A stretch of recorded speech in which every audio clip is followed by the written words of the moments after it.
Good morning. Wednesday morning car rant. So don't say anything about me driving because I'm on Interstate 85 outside Greenville, South Carolina. So I'm really not driving because Interstate 85 is allegedly an interstate. Really what it is a parking lot. All right.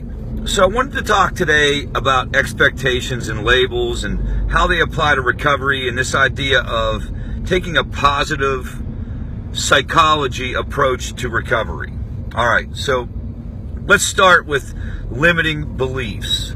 What we know as human beings, our brain will literally tell us what we can accomplish and what we can't accomplish. And there have been times in human history when people have been absolutely certain that certain things can get done and certain things can't get done. The best example, the most famous example is Roger Bannister in 1952 breaking the 4-minute mile. I don't know if you know anything about that. It's a relatively famous story, so I might not be giving you anything new in terms of this information. But basically, before 1952, literally, all the experts out there said if you try to go faster than 4 minutes in a mile, you will die.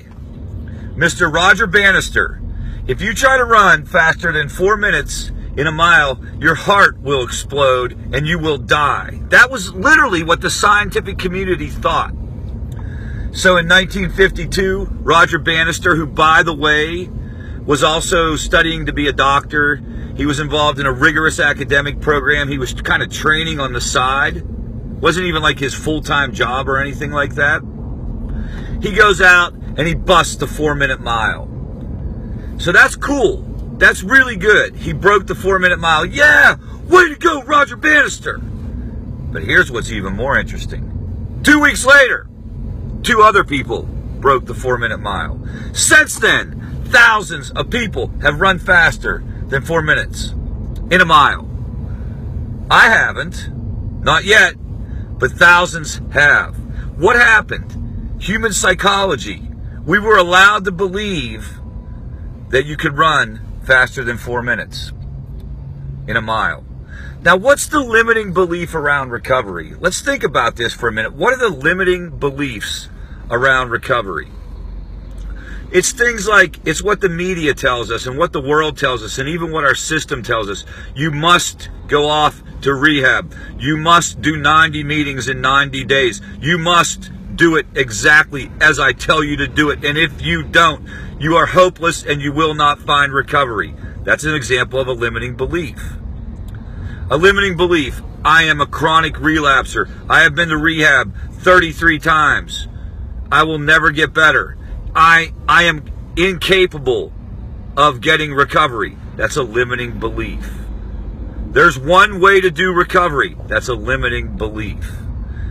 And I wonder, for how many of us out there, are we telling ourselves, now that recovery thing, that's only really available for certain people. It's only available for those people who say and do the exact right thing. As if any of us say and do the exact right thing. So first of all, shame on you. Shame on you if you are one of those limiting belief proponents. That's the first thing I'll say. Secondly, don't believe the hype. Secondly, don't believe the hype. Recovery is possible for each and every one of us. If you know anyone who's seeking recovery, if you know anyone who's struggling, get this video to them. Watch this. Don't give in to the limiting beliefs. Don't believe your own mind. You can find recovery. Gnarly.